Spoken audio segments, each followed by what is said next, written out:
As you hear, one of headlines to them inside the program this morning, we did talk to the Human Rights Commission of Salone, where we can talk about the work and self recent activity we then do across the country as we for raise awareness about the GWA Act and other law them where they protect women and girl picking in the country. And members of the Human Rights Commission of Salone gets mandate for protect and promote people their rights in the country and self raise awareness, but people their rights and how they self get responsibility. And recently, the Commission been get support from Hrcsl and UNDP for raise awareness about the GWA Act and other law them where they protect women and girl picking in the country. Well, for can know more about some of the things that we done they happen at the Commission. Inside the program this morning, we get the Vice Chairperson for the Human Rights Commission of Salone, Victor Lansana. Good morning, Victor, and welcome to Radio Democracy. Thank you very much. Good morning. All right, so start for tell listeners waiting so far done they happen at the Commission. Yes, thank you so much, 98.1. And I also want to use the opportunity on behalf of the Human Rights Commission of Sierra Leone for thank mastership. We were able to bother to say we be follow also when I go visit the president for we in a very positive move, giving 2,000, providing 2,000 soldiers for Sierra Leoneans them a very, very big boost to the right to health. You know, the right to health now a very serious issue we would grapple with as a nation for a very, very long time. So the Commission is really very grateful to Mastership and to the Ministry of Health and Sanitation, to the government for making this possible for the people of Sierra Leone. We all know say this commission, the Human Rights Commission of Sierra Leone, now responsible for protecting and promoting human rights of everybody in this country, no matter your age, no matter your tribe, your ethnicity, your region. The Commission always did it for ensure say the rights of people are protected. So we they do this kind of work or they discharge this mandate, using different methods. The Act we creates the Commission in Section 7.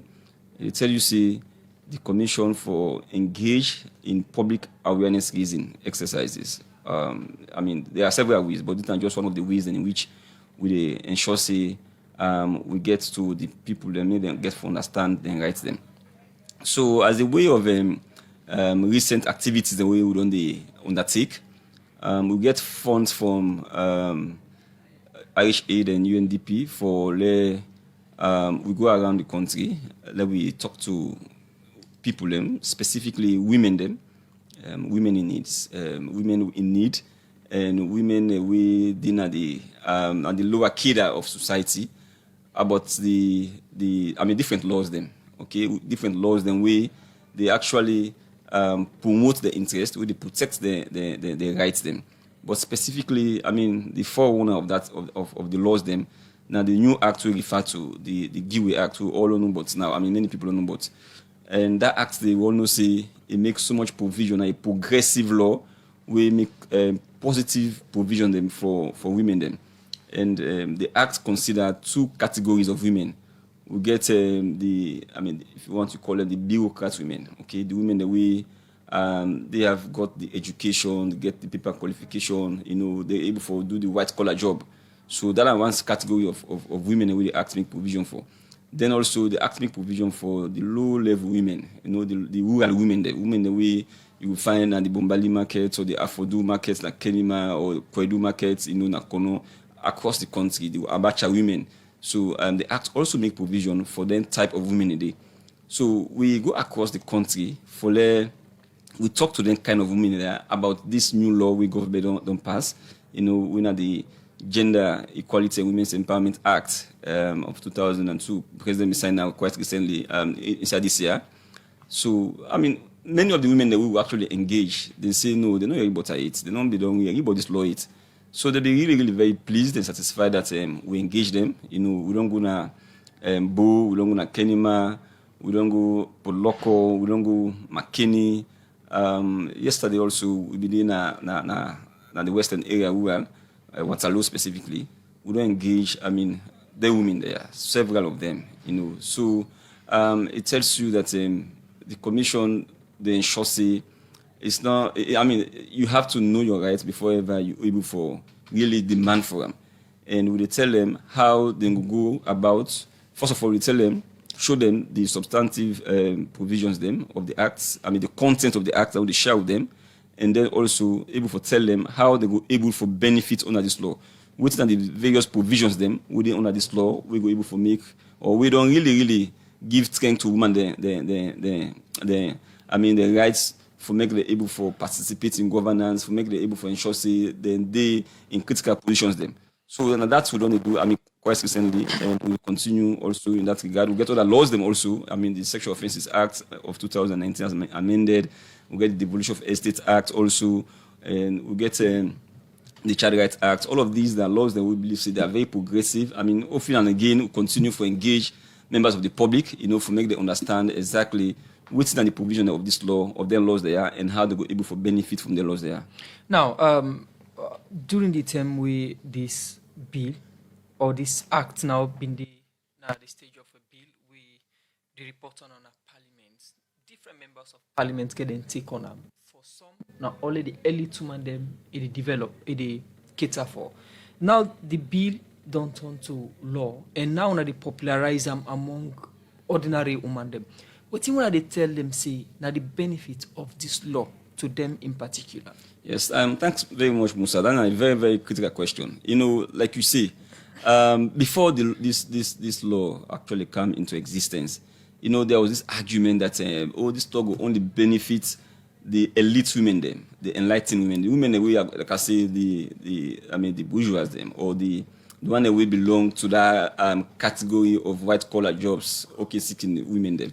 They are the ones that many people will see this law will benefit. But contrary to that, the drafters of the law, the government, consider say the majority of women them, now the rural women them, now the women that we, they na Abacha streets, and the women that we in Afodu Park, na Kennyman, the women that we in across the market areas in this country, we do them business, and the women that we into agriculture. So this law make provision for them. So if you look at the law, section 7, they talk about access to finance. So access to finance now in the big game changer in this law. Already we don't see the first category of women them, the foreman women them. Government and the president don't true to intentions and as expressed in this law, don't respect the provision of the law we talk see. When the president they choose, or when any president they choose in cabinet, you get for ensure say it consider 30% of women in that cabinet today. So the very first cabinet after this law come into force, we don't see for the very first time in the history of Sierra Leone, we get 30% in cabinet. We made up of women them. We don't also see another 30% of women them na parliament. So indeed, that category of people them, of women them, under this law already don't begin benefit, but then the other category not begin benefited. We now the rural women them, the one that we like I say we now the market women them. Then at the day to day they earn too much. They normally defend on a daily basis. They get money, a small amount of money for doing business, but they don't get enough to make the room for sustain the business, for make the room for make better profit. So Section 7 is the big changer, the big game changer of this law, where they provide for access to finance. So the problem now we'll get, going forward, as now we don't get the law, for we as the commission, the law is not complete until certain actions them have been taken by certain authorities them. Because you say, when the law talks say, women will get equal access to finance, that is just what the law says. It will not go further for show how they will get this access to finance. Right. Are you just saying that go to the bank and get money? Any kind of woman or who's the different requirements then where you need for making able for access that finance day. So we'll continue to talk about that as the program go on.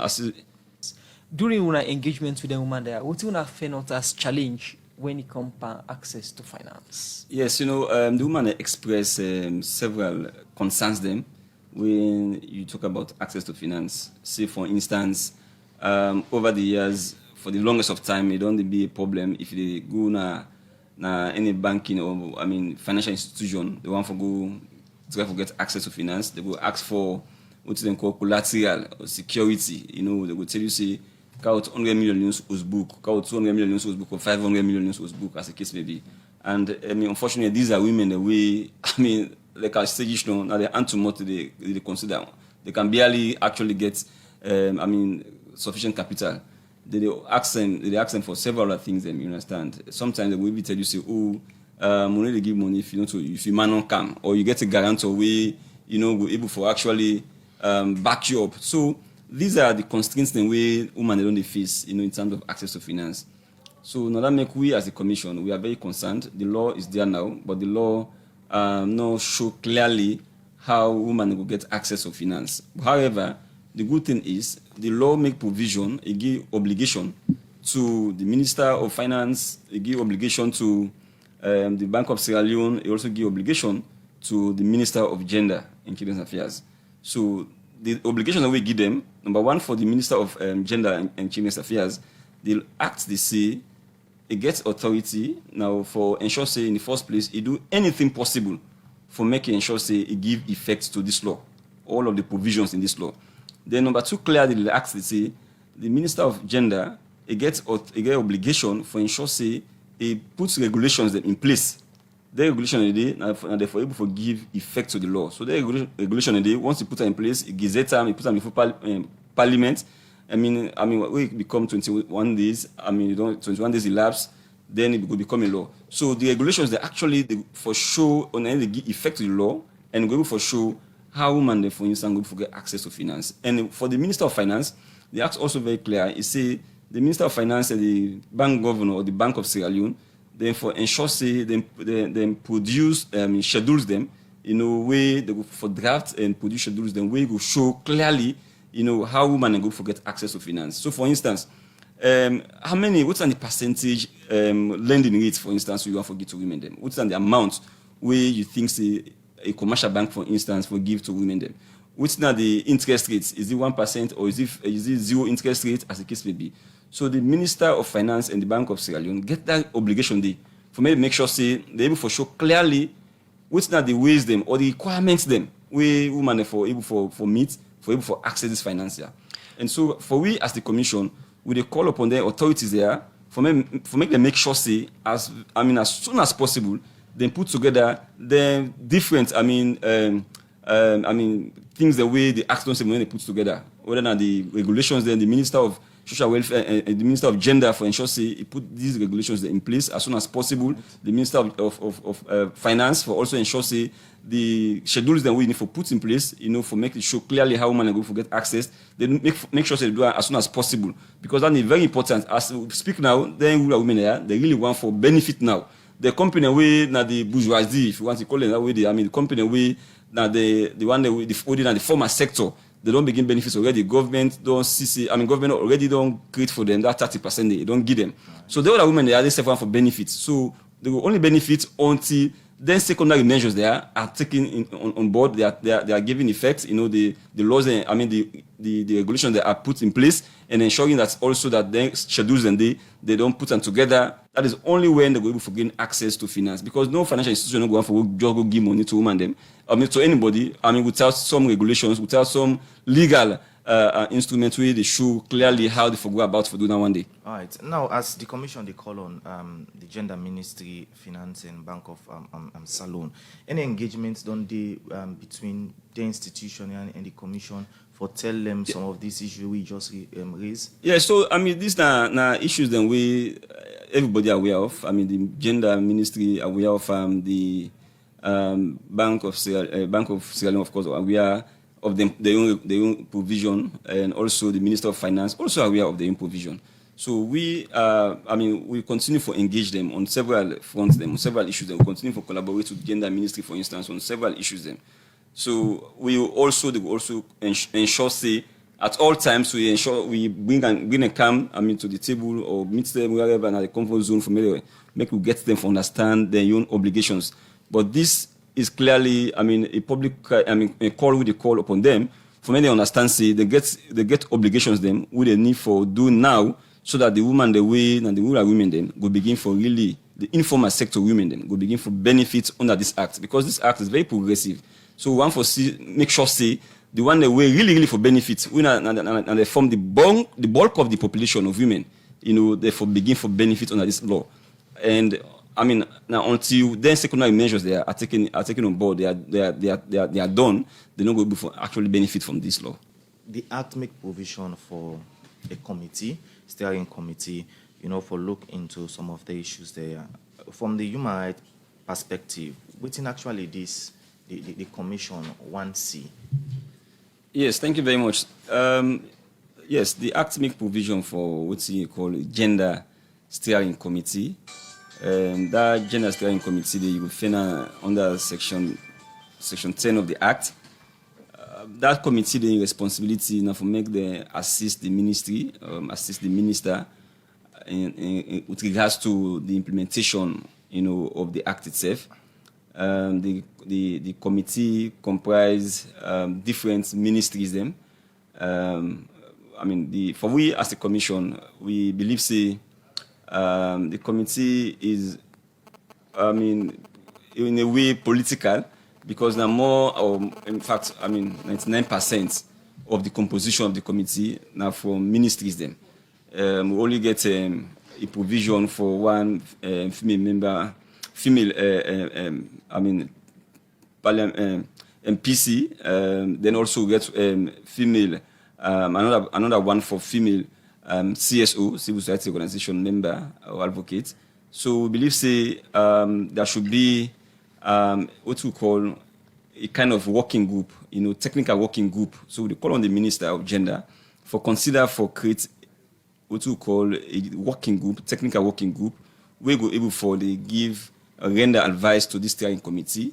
Once that is set up, we believe it will give an opportunity for other players them, and particularly so technical players them or the professionals them, for make they go able for another working group, the technical working group, we will advise the gender steering committee, of course, by extension, advise the minister, as to the various issues then they affect women. Now we talk about the access to finance. If we get such kind of committee in place, that kind of working group in place, then we're able for advice in that regard. And if we look at the committee, I just don't say, now 99% now for ministries then, but this act is not just about government institutions then. It's not just about the public sector. It also get for do with private sector. But the committee, the gender steering committee, not comprise the private sector at all. There is no representative from the private sector. So creating the technical working group, it will give an opportunity for me to get people, one or two people from the private sector. We will do another working group there. We will serve as a kind of professional advisory board. Then also it will make opportunity for the ordinary women then, the rural women we talk about, the market women then. The agriculturists and women then. It will make opportunity for them for many be part of that technical working group where they will advise the gender committee or the gender steering committee and also advise the minister. So we believe such an action should be taken, and the minister gets the kind of leeway under Section 13 for taking necessary measures them for give effect to the provisions of this act. So one of such ways then we believe now for make it create a kind of technical working group. We get for do with professionals. We don't work on women's rights, and we also give opportunity for the ordinary women then for be represented in that decision making kind of group day. So that is a very serious challenge. We believe that has to be really addressed, and the minister gets opportunity for address that challenge there. All right. So how quick the commission want the ministry there ties for set up some of the regulation that will make the ordinary woman then benefit? Yes, we already don't see the woman the way then at the formal sector don't benefit. Government don't set up cabinet. I don't talk about that one day. We see 30%. We see also now the parliament also get 30%. So this is of it's of urgency. Put this in a very mild way. Now a very serious concern for with that. Up to now, we're not able to get an opportunity for men, the women them, the ordinary women them, for begin for benefit under this act. So it will be really, really urgent. The various actors them, from the Minister of Gender, the Minister of Finance, the Bank of Sierra Leone, they all get for ensure then do that what we are called the secondary responsibilities or obligations them we will give effect to the provisions of this act, so the content of this act. So it's very important that they do them as soon as possible and therefore be a kind of consultative process. We say they go for bring on board technical expert then we go for guide the process. And this is very important because not only when we're able to really achieve then secondary obligation we're able to give effect to the act. Because an act, not able to explain everything. And they make provision for instance, the regulations them. So if the regulations that are in place, it will be able to show clearly how this act will be implemented. If we get the Minister of Finance or Bank of Sierra Leone as well, the Bank of Sierra Leone, for making able to do what's in the actions say for making them do, it will also give an opportunity clearly for we get a clear picture as to how people and women and go enjoy under this act. So it's very, very important that they treat it with urgency. Before we go to Studio 2 and take material, most time when they can give, loan to people, the interest rate now one way, can get a lot of issues. So the commission don't get any percentage way like one recommend to the steering committee concerning the loan we then get for Gito woman them. So that one they get for do with consultations and the people and we finance expert them now they go able for know exactly. But the only for we as a commission we want advocacy now for make the Minister of Finance, the Bank of Sierra Leone, and of course the Minister of Gender. When they consider say we are talking about women that we not really get they don't get much or many of them don't get anything. So we now foresee a situation where we go back in the past, we say women will be asked for serious collateral, or security for being able to access loans. So we want to see that the interest rate is really, really very, very reasonable. We see the Bank of Sierra Leone they do a similar thing during the COVID, where COVID really at in peak. We see them provide some resources. They get a very low interest rate. So I can't really want to see because if we go set a very high interest rate, we actually give meaning to this act. We for make women get access, to the finance way they forget and do them business. So for we will quote, we will get any cap for put, but we'll only say the interest rate for be really, really reasonable so that we'll give many more women the opportunity for enjoy under this act. Continue for the way to be inside the program. In name now Victor Lansana, in the Vice Chairperson for the Human Rights Commission of Salone. They therefore talk about activity of the Human Rights Commission.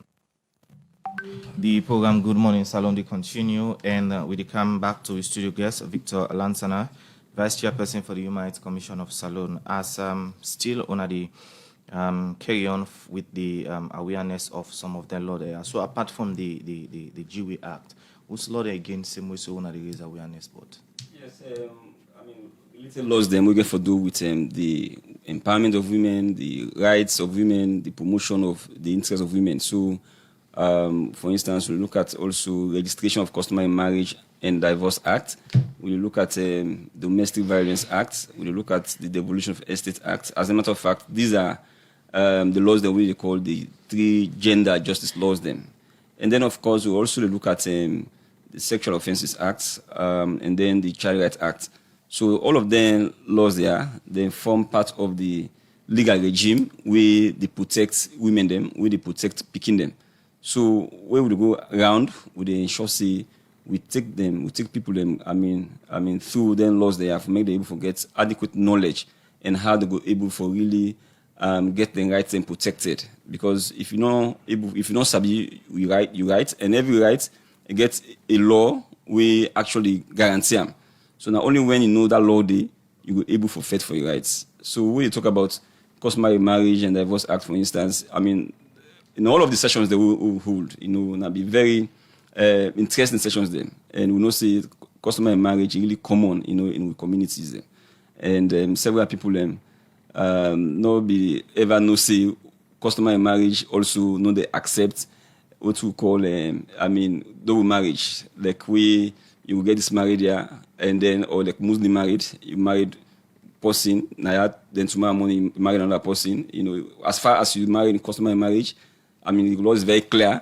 That marriage they exist, then you go back and go marry another person. So all of these are very interesting things. Then we women everybody one they say, like seriously, because the good instances then of man the way they whether not from their own personal experience or their own sister them or auntie them, we married to man then through customary means, and the man go also married another person. You see, the man is a customary marriage, but the law is very clear on that. As far as the marriage they continue for exist, go married. Say for instance, Christian married to a different person or Muslim married to a different person. So all of these now issues that we would bring to them, and of course, Domestic Violence Act and we don't talk about them for the longest of time. We they also protect women in the domestic setting. Whether within your household or you within neighborhood. How women therefore be protected against psychological, emotional, physical violence, and so on and so forth. So all of that. Then again, we get this Devolution of Estate Act. That Devolution of Estate Act, basically, people, they don't understand what it mean, what's it about. And we know clearly say, it's about how for share, how for distribute. Okay. Somebody will die, left will, how for and distribute in property. And we know, for the very long time, how the society don't treat women unfairly in terms of ownership to property. So we see women give with several examples them or instances them. Okay. Who say where the husband die, the husband in family will come and claim property. They say, oh, the woman not again. The husband don't die, so the woman no want again at the house. So all of that we try to show and say the law is very clear. You're not going to do that one day. Now the woman gets opportunity and get the rights now. Where the man die for make it ensure say able to take out letters of administration for able to administer the property. So the people really appreciate the fact that they able to get this kind of knowledge about the laws there. Okay. After then engagement here, what's next? Quick one as time done on the program. Yeah, so we continue. It's a continuous process. We continue for ensure say we do more engagement and we continue for receive complaints them and we go back around. For ensure say which we engage them on. They do for implement them. They're able for also follow the rights them. So we continue for receive complaints. Across the communities them already. Complaint directorate day. We always at all times, they continue for receive complaints them across the country. From women, men, from youth, from young people, from picking them, from persons with disability. That is what the commission is actually doing on a daily basis. Receive complaints, address those complaints. If we're not able to forget, the capacity, we're able to make referral to different institutions then. Okay. Plenty thank you for joining me inside the program today, Victor Lansana, in the Deputy Chairperson Human Rights Commission Salon. Inside the program, they talk about the awareness raising within the engaged community for Hrcsl, the way for women and girls picking them in the country. Plenty thank you for joining me.